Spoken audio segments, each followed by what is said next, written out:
पुराना बंगला गांव के किनारे घना अंधेरा छाया हुआ था। चांद की रोशनी भी इस हवेली के अंदर नहीं पहुंचा पा रही थी। पटून की हल्की खानक और लकड़ी की पुरानी खटखटाहट हवा में गूंज रही थी।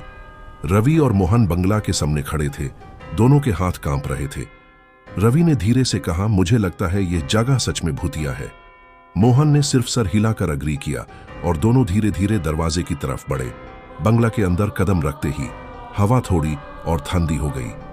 हर कमरे में पुरानी तस्वीरें और फर्नीचर जैसे जिंदा हो गए हो, बस देखते ही हिल रहे थे।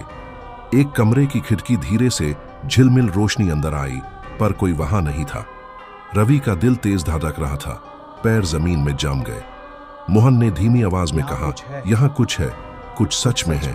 जैसे ही दोनों एक और कॉरिडोर में गए, हवा में हल्की सी चीख गूंज उठी। तुम्हारे सामने क्या करूंगी रवि? आवाज इतनी तेज थी कि दोनों कान बैंड करने लगे। रवि ने सोचा, यह कोई इंसान नहीं, यह असली काली शक्ति है। हर कदम के साथ बंगला की लकड़ी और फतक की खानक तेज होती गई, जैसे कोई पीछे से उनका पीछा कर रहा हो। मोहन ने जोर से कहा, रवि पीछे हट, यह हमारे समझ से बाहर का डर है। जैसे ही रवि आगे बढ़ा, औरत का सिलहुट्टे सामने आया। आंखें गहरी काली, चेहरा बिल्कुल शांत और शब्द नहीं बोल रही थी। उसकी आंखों में एक अजीब सी खौफ भरी चमक थी, जो दोनों का दिल रुकने पर मजबूर कर रही थी।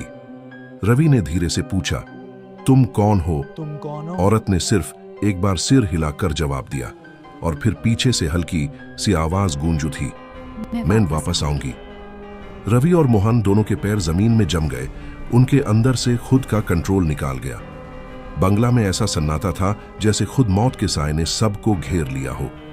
हवा में एक और ठंडी सरसराहट और खानक आई और आवाज फिर से गूंज उठी, तुम सब मेरे। रवि ने सोचा कि यहां से बचना मुश्किल है और मोहन भी डर के मारे हिल रहा था। औरत धीरे धीरे कॉरिडोर के एंड में गायब हो गई, पर उनकी आंखें हर जगह उसके होने का एहसास कर रही थी। रवि और मोहन एक बड़े हॉल में घुसे, जहां पुराने फर्नीचर धूल से ढके थे। हर कदम के साथ फ्लोर की लकड़ी के फतक तेज और हल्की गूंज कर रहे थे। रवि ने नोटिस किया, एक पुरानी पेंटिंग के फ्रेम में कुछ अजीब सा शैडो हिल रहा था। मोहन ने जोर से कहा, रवि बस यही रुकते हैं, अब और नहीं जा सकते। तभी हवा में हल्की सी लाफ्टर गूंज उठी, जैसे कोई इनविजिबल इंसान उन्हें टॉन्ट कर रहा हो। रवि का दिल तेज धड़क रहा था, सांसें रुक रही थी। मोहन ने धीमी आवाज में कहा, यह बंगला बस एक औरत के लिए नहीं, यहां सब चीजें जिंदा लग रही हैं। रवि ने धीरे से कहा, अब मुझे समझ आ रहा है, यह सिर्फ शब्द या साउंड नहीं, यह असली डर है। जैसे ही दोनों एक और रूम में गए, हवा में सडनली ठंडी सरसराहट तेज हो गई। पुराने कपड़े और कर्टन्स ऐसे हिल रहे थे जैसे इनविजिबल हाथ उन्हें हिला रहे हो। रवि ने देखा, एक पुरानी कुर्सी धीरे से हिल रही थी, पर कोई वहां नहीं था। मोहन का होश उड़ गया। उसने कहा, रवि, अब यह सिर्फ इल्यूजन नहीं है, यह असली है। रवि ने धीरे से आगे कदम रखा और कॉरिडोर के दूसरे साइड में एक और सिलहुट्टे दिखा। चेहरा शांत, आंखें गहरी काली और हंसी के साथ मौत का भय क्रिएट कर रही थी। रवि ने पूछा, तुम कौन हो? पर सिर्फ हल्की सी सिग गूंज उठी। हर कदम के साथ फ्लोर और फर्नीचर की खनक तेज हो गई। मोहन ने जोर से चिल्लाकर कहा, रवि भाग, अब और नहीं। बंगला में अंधेरा और गहरा हो गया। हर चीज उनकी आंखों के सामने हिल रही थी।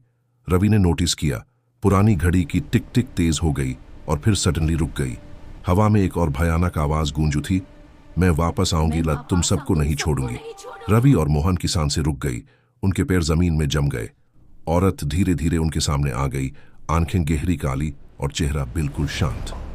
जैसे ही रवि आगे बढ़ने लगा, एक पुरानी दरवाजे से हल्की सी शैडो हिलकर उसके सामने आई। मोहन ने जोर से कहा, रवि अब बस। हॉरर स्टोरी देखते रहो। नेक्स्ट पार्ट के लिए लाइक और सब्सक्राइब करो।